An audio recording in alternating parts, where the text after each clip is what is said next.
เป็นโอกาสพิเศษจะได้หูดำหูแด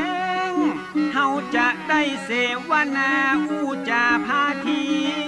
จี้แจงเปิ้นว่าเพชรดีต้องมีแสงได้สำแดงฮือเปิ้นได้พอพศ2449คนเฝ้าฟังข่าวแต่นอไผก็ไข่หันนาให้เปิดหน้าที่ตามนักวัดเด่นทำกลางในที่ประชุมเป็นที่จุมนุมมหาเทนครูบาไปหินได้นั่งใจเย็นร่วมกับสังฆาผู้ใหญ่พระบาทสมเด็จร.5ประทับนั่งหน้าไกลตัดถามถึงความ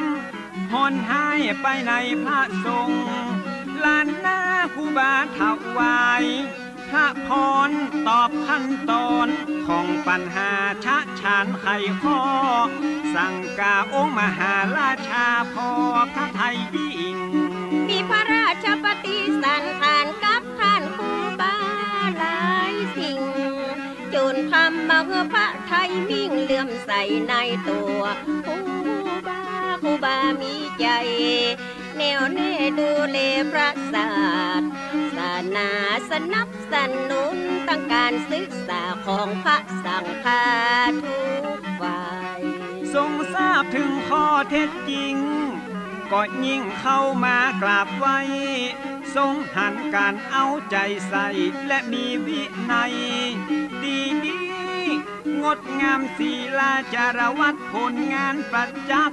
เป็นสักขีสมเป็นสิทธิพระมุนีควรที่อวดอ้าง